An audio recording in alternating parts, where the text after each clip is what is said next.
The newest cycle of the Apocalyptic Shadow is finally here, and it's actually quite fun so far, and if you have the newer characters, you're definitely going to have an easier time on it. Of course, weakness break teams are going to do really well here, because once you break through, you do even more damage, and you're able to keep the action value from passing as much as possible. Like I said, if you have some of the newer characters, you're going to do really well here, but even if you have some of the more free-to-play characters, you can still mix and match and have a lot of fun. I brought 3 of the strongest free-to-play characters on each side respectively, and they did really well, honestly. So I think if you mix and match that, or even with some of the characters that will have banners coming up again soon, you'll be able to tackle this quite well. But let's see how I did it. What I really like about this Apocalyptic Shadow is it brings back Kafka, which is a boss that we had not that long ago, but one that I actually struggled with the typings back then. So being able to progress and do better on it this time around with a new and improved team is a lot of fun. We also have a new enemy on the second half. I say new, but that enemy has been in the Echo of War for a few months now at this point, so it's interesting to finally be able to tackle them in Apocalyptic Shadow. For the first half, I'm going to be taking Fei Xiao, March 7th, Sparkle, and Fushuan, the standard Fei Xiao team that I use, and I think that it's going to do quite well because we have, of course, Fei Xiao, the amazing weakness break and follow-up attacker. March 7th is going to help out as well, since there's a buff that can actually help her do even more damage, and I think all these buffs can be beneficial for this team. This one can be even really good as well because of the follow-up attacks, but I think I'm going to go with the increasing damage dealt by basic attacks. Since I do have March 7th there, she's going to do tremendous amounts of damage on top of Fei Xiao. So that's the first half. Let's go ahead and jump right into it. Alright, we have the best of both worlds here because this enemy on the left has imaginary weakness, which March can take advantage of, but then I also have the enemy on the right with the wind weakness. So let's just go ahead and get Fei Xiao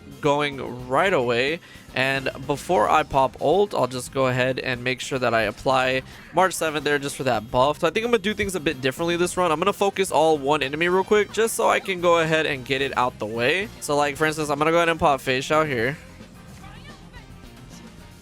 And she's doing a lot of damage even through not breaking the toughness yet. And now I can go ahead and start attacking this other enemy over here. But that way I'll be able to break the other one. I mean, March helps out with the toughness even on this enemy over here, of course, since she has the buff on Fei Xiao. But I'll use my E here. And with that, I mean, I can already tell March is doing quite a bit of damage. And because of that, I can interchange the two of them. So like I can use March over here. She can attack the toughness on that enemy, which is really good. And now I can go to work at getting rid of these two enemies so I can start on Kafka. So I think, yeah, now what we can do, just weakness break this enemy. Nice. And then we might as well just kill this one off. There we go. And then just one pop of Fei Xiao's ult with all that amazing damage she's able to do. So go ahead and finish it up.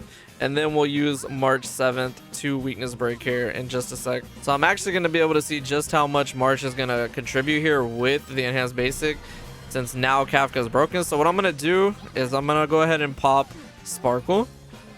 And that way I can try to save as much of Fei Xiao's for the next cycle too. But alright, let's see. Not bad, almost 200,000 from March, so that's pretty good. Okay, so I'll go ahead and use my Fei Xiao ult now just because I don't need to save up any more energy there. So yeah, pretty good. She just barely hung on with a thread there, but Fei Xiao can finish it. And we're moving on to the second health bar now, which is good because I have March 7th enhanced already and 3 stacks of Fei Xiao. I am taking a lot of hits, so Fushuan's trying her best to keep up there, but okay. One more Sparkle ult here, which is going to be nice. Should get me to the Fei Xiao ultimate as soon as I can. So let's attack this enemy here. And we can already weakness break this one over here. We even got one last hit right there once it was broken, and I have the enhanced with March. So yet again, I'm going to use my ult first just so I can make sure I'm not wasting any energy. Pretty good. And then I'll go ahead and attack this enemy here. Not so much that time around. Alright, I should be able to finally weakness break this one though. So having both of them down, I just need to kill them off, and then Kafka should be pretty simple enough. I mean, I constantly have Sparkle's uptime with her ultimate, which I think is really good too. So I'm able to make sure I have a large amount of damage coming in. Okay, so I should be able to get Fei Xiao's ultimate here. Yep, very nice.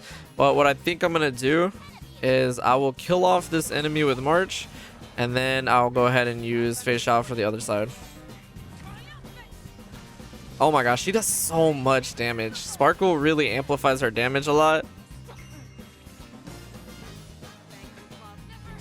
Alright.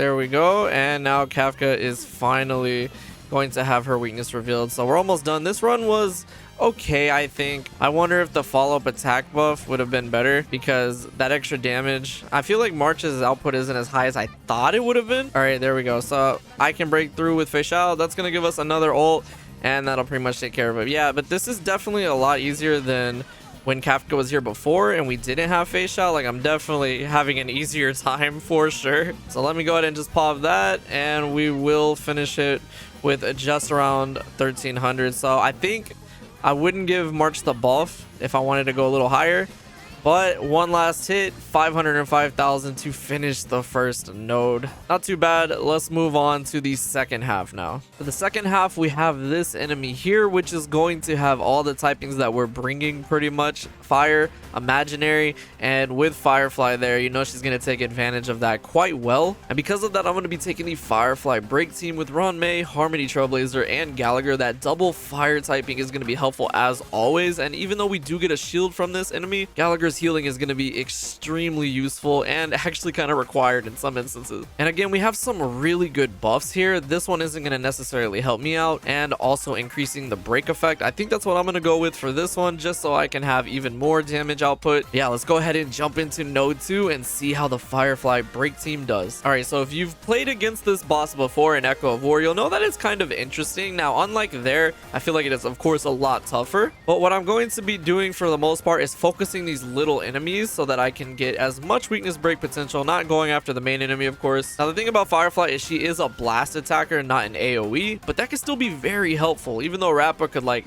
just absolutely destroy all of these pretty much, I can still do a blast attack like this and hit all 3 weakness breaks, which is going to help out a lot. So we'll go ahead and do that to get rid of these 3. And with Gallagher and Harmony Trailblazer coming up in just a second, we can absolutely get rid of all these. So let's do that, and that's going to give me the first super break. And then we finally have the train over there, which is going to help us out a lot as well.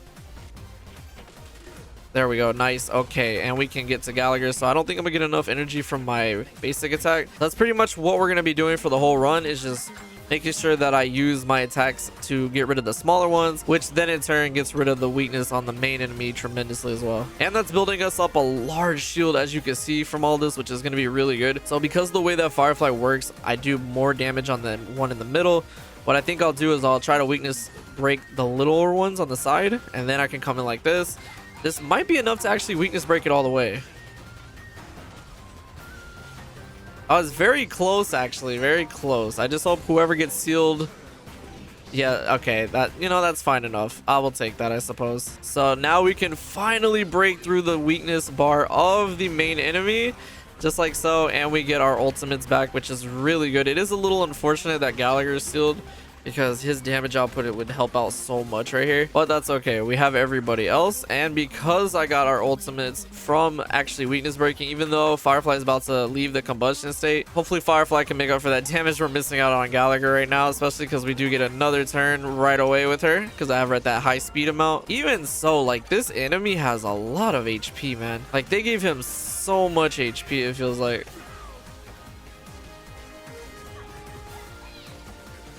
And there we go, 1700, and we're on to the last phase, and it's more or less the exact same. The only difference is I can only attack like certain ones here. So what I'll do is I'll attack that one. I don't know if that's gonna be enough for Firefly to break both of them. We'll have to see. Yeah, I don't think I can break through both. All right, this is probably gonna be the last one I'm gonna be able to break through. We really don't have a strong shield here though. It's not good. Okay, are we even gonna survive this then? Oh yeah, we're fine. We're completely fine. It does hurt a lot. Even with a large amount of shields, it breaks through it kind of. All right, let's call in the Astral Express. That does help a lot. It really does. Okay. Now, which one do I want to break through? Because now they all have a fire weakness, which is really good. Honestly, I'll just go over here. Start with this side. And we have Firefly about to come in with her ultimate, so that's going to help out a lot. At least the action value is going down pretty slow because he's getting in his attack so quickly. But okay, we can get the triple weakness break here.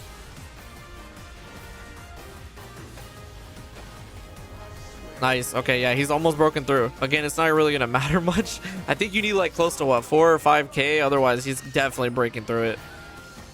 But I mean, Gallagher can keep us healed up. All right, so we're coming to the end of this battle. It's not too bad. I think we're doing okay. And with that, the Astral Express coming in as well.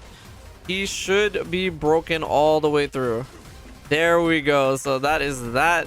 Now I just go to work on it. I think this boss is really fun because it mixes together the weakness break with the fact that it keeps getting attacks so quickly that the action value doesn't actually go down as much as you would think that it would. So even without Rappa, which of course she would be able to break through a lot of them a lot quicker since it's an AoE, we still did pretty well. And there's the last hit to finish it. We got 34-18 on this side for a total of 67-93 for this total run. I think that it was really good. I definitely think that Firefly's team held its own, especially because it seems like they want you to be taking Rappa for the whole AoE experience. But I think Firefly's blast attack still comes in handy, and this team, especially with Gallagher there, like he's able to keep you alive pretty well for a free-to-play unit. So there we have it. That is going to be the newest Apocalyptic Shadow complete. My highest score so far, which has only been within like 3 runs, is 6806. I'm sure if I mix and match and do some more adjustments, I can actually get to maybe 7,000, which is pretty cool. Of course, I'll be taking Rappa onto this later on in the week because I really want to see how she'll do. But for now, I'm quite happy with how this turned out. So that's going to do it for this one. I had a lot of fun taking on the new Apocalyptic Shadow, and I think it was relatively easy for me, of course, because I have a lot of the newer characters. But it's always really cool to see like an improvement. As I said, I struggled with Kafka the last time she was here just because I didn't have typings that necessarily correlated to that side as well. But let me know what teams you guys were able to take. You can mix and match as always, and what you thought of the teams I took. Like I said, I can't wait to use Rappa on this later on, especially because I was so fortunate to actually get her. But yeah, that's gonna do it. I hope y'all enjoyed this. Thanks so much for watching, and I will see you all in the next video.